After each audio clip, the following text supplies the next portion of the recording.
Bwenyenye themselves, who are the actual land grabbers, but they want to use citizens to do that. We had successful removal of these squatters in bracket from the East Africa Portland's land. We still have challenges in many other properties around Machakos, particularly Machakos County. And part of the strategies we are going to listen to the public in this forum is how best we can be able to sort out this issue once and for all. The very few genuine squatters that may be existing, we will make sure that their interests are taken care of. There are also members of public who have been duped, okay, to buy land by dishonest characters who are actually in this business of grabbing land. And those ones who are genuine victims of fraudulent activities by these criminals, we are going also to find ways to make sure that they have been taken care of. However, the rest of the goons and gangs that are grabbing land, some even establishing quarries inside these properties and selling the quarry materials for profit, we are going to deal with it. And I want to tell you that this syndicate that deals with land issues in Machakos is not confined, as I said, to big people alone. They are big business people, they are highly placed politicians, highly placed government officials. We have officers from the Ministry of Lands, we have officers from our ministry, we have police officers, we have administrative officers who are colluding with all these criminals to perpetuate this land fraud. And we have decided from our security briefing today that this issue must be escalated to National Security Council, and we must have one strategy to confront this problem in Machakos. And it must not be a strategy of one administration. It must be the strategy of the government of Kenya, so that we deal with it once, and when there are changes of administration, that policy that has been put in place shall become escalated and inherited, knowing clearly that this is the government policy on these issues. We also know that the reason why there is a lot of land fraud and targeting of land here with the squatters in quotes is because of existence of large tracts of land in Machakos County. We will want to work with the landowners in this county to see how best can we secure their properties, because we can already see the trend. If you see people have moved from Portland land, they have moved to the BAT land, they are moving to the next land, you can already predict that when they move from this property, they will go to the next vacant property, or generally where the occupation or utilization may not be done at the moment by the owners. So we want to have proactive conversation with these owners and ask ourselves, how best are we going to help them to secure their land beforehand, so that they do not become victims of this issue. We are also going to work with Ministry of Lands to make sure that genuine title deeds are established. There is already existing government task force reports that needs implementation, and once we escalate this issue to National Security Council through the National Security Committee, we will then sieve out all these issues together and communicate the way forward. I want to say that there is no inch of land in this republic that we are going to surrender to any gangs and any criminals who are, whether they come from Nairobi or any part of the country, who they want to make Machakos their safe haven. This is an issue that we must deal with, and deal with it decisively. On the question of other issues of security concerns in this area, we have very few issues of, apart from land, we have small problems that are related to the vandalization of critical infrastructure of government. That includes the expressway, it includes the highways, it includes the electricity installations, including the transformers. All these critical infrastructure are being secured, and I'm very happy with the work that has been done already by our Regional and County Security Committee to completely decimate the criminal gang that was stealing transformers in this county. And going forward, we will continue deploying better strategies to ensure that those people who are vandalizing our roads, our critical infrastructure for purpose of scrap metal are going to be dealt with decisively. And this is another challenge that we face in this area. Otherwise, we intend to have general cooperation with the judiciary. We don't want suspects of high crimes being given lenient bail terms and then being released to the society to continue harassing us in the country. This is an issue also that we must deal with it and deal decisively. Otherwise, these are part of the things that we are going to deal with. In summary, for purpose of what we have seen in the lower eastern, in the 3 counties, this is a relatively calm region. You know, it is one of those regions you will be happy to live in, to say that you are not facing very serious crimes. You don't have very big problems to deal with, like banditry or many other problems, including serious insecurity issues. Here, they are manageable. Except in Kitui, of course, we discussed matters of boundary issues and invasion of criminal activities by bandits in that area. That is the only, possibly one of the small issues we are dealing with in that particular corner. We are also dealing with, in the same region, generally land issues. And as I have said, here is really the epicenter of land problems. In Makueni, it is private land issues, families fighting over succession of land and sharing of land. Here, it's invasion of land. And in Kitui, generally, it's about competition of land resources by both the pastoralists and livestock farmers practicing pastoralism and those who are doing crop farming. Generally, that is a cross-cutting issue. And then wildlife issues. We have a challenge of human-wildlife conflict.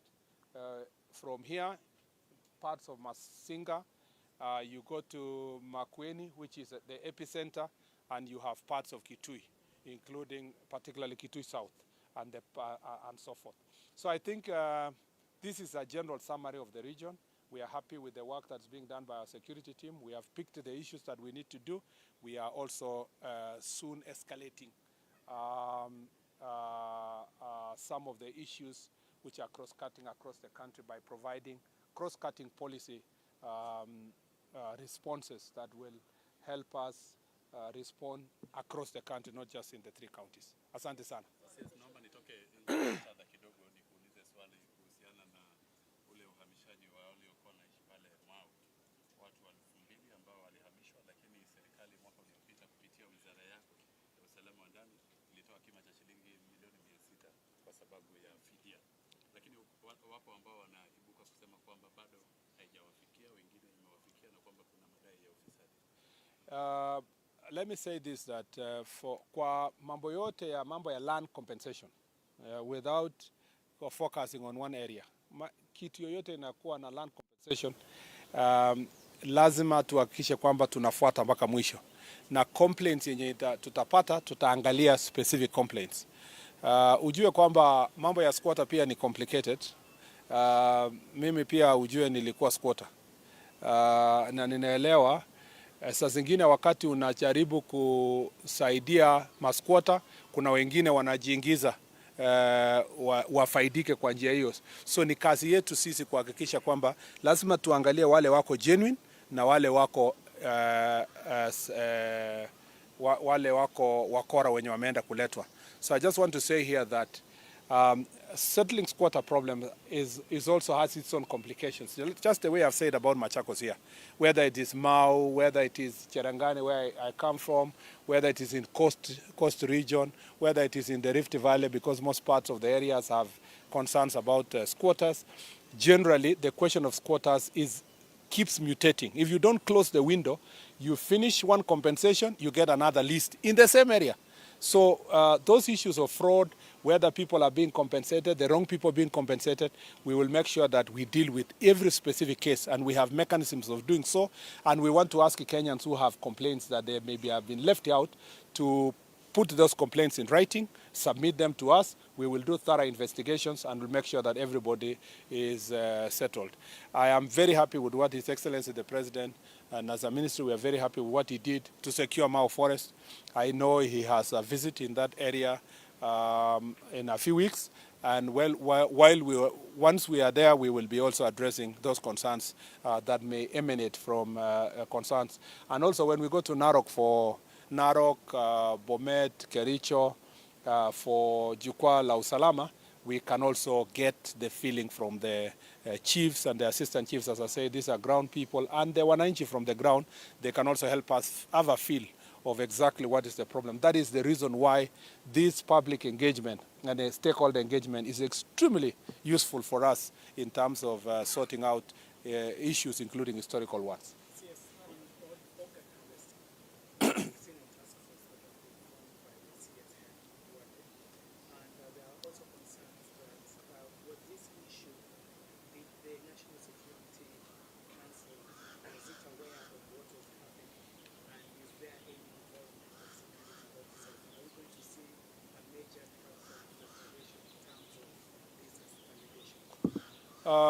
You know that medical practice of organ transplant is a specialized area, and unless there is a specific complaint that there is either acts malpractices in the medical field, then it doesn't escalate directly to the police sector immediately, because there are many layers. In the ministry itself, the medical and dentist and practitioners board have a responsibility for regulating the sector.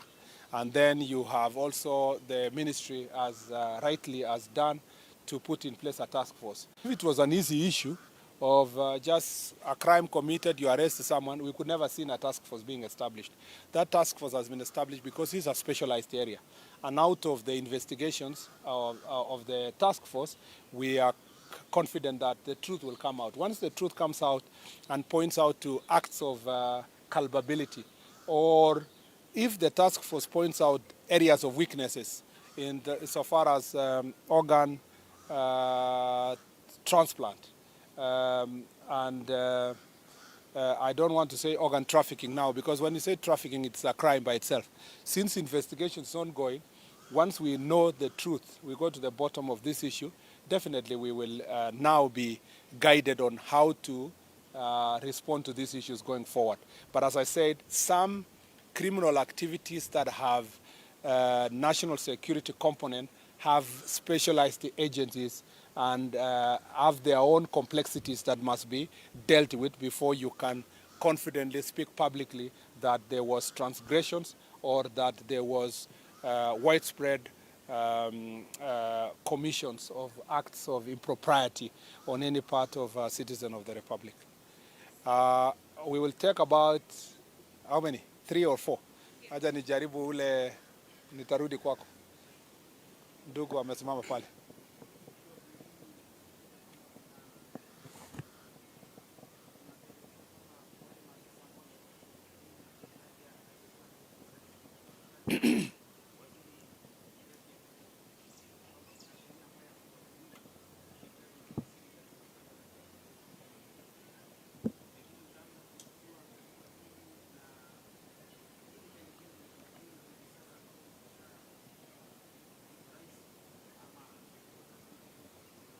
Hakuna mtu nadhani hamkuelewa vizuri. Ile majadiliano tulikuwa nayo kwa bunge ni kwamba haikuwa inahusiana na mtu mmoja ama mtu fulani. Tulikuwa wabunge walikuwa wanauliza tu generally kama sisi kama serikali ama wafanyikazi wa serikali wanajua jukumu yao katika ile tunasema kurasa rasmi ya siri ya serikali. Hakuna mtu amecomplain kwetu kwamba kuna mtu amevunja hiyo sheria hadi sasa, na kwa hivyo hakuna investigations na hakuna mtu tunajaribu kuminvestigate kwa sababu hatuna malalamishi yote kwa mtu yoyote kuhusu mambo ya Official Secrets Act. So mpaka tufikie hapo, na si lazima ukuwe mtu mkubwa ndio usingatie Official Secrets Act. Hata ukiwa secretary ya kwa ofisi ama hata una serve chai na umeshafanya umepewa nafasi ya kuswear in under that act na una access government information, kuna vile sheria inahitajika, na sio information ya private ya person, no, ni information yenye ina compromise national security because hizi zingine kuna kitu secret about strategy ya siasa, strategy ya uongozi, strategy ya whatever. There's nothing secret about that. But if you divulge any information that is regarding to critical national security issues, the law is there for you to follow, including acts of espionage and so forth. So we are not there yet on anybody, but unless we get complaint. So I think members of parliament just wanted to remind us that as state officers we must observe Official Secrets Act. Madam?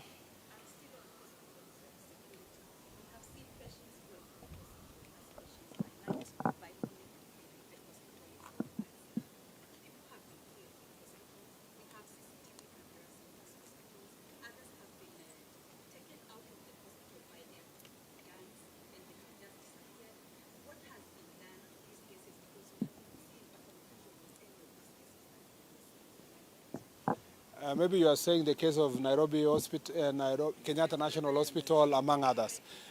Those issues are very serious. And there was a statement also I was asked in Parliament about the same. And the one for KNH is under investigations. Hopefully it will help us guide future, the hospitals to do better. Our recommendation from the security sector is that there should be no hospital without CCTV. CCTV now is not a very expensive equipment to install in any premises.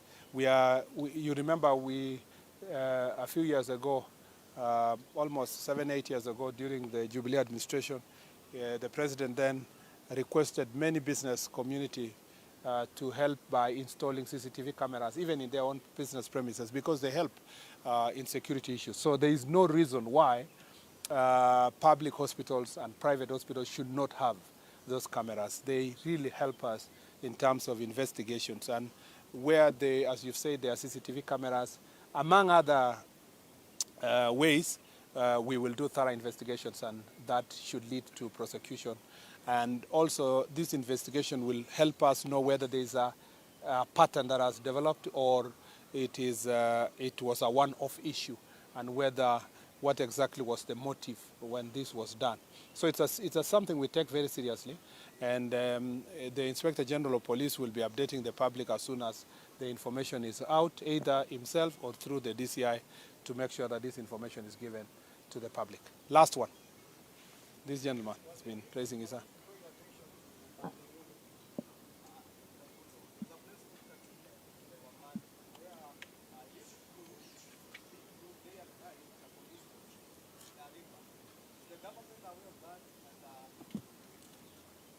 I am sure there is nothing government is not aware of.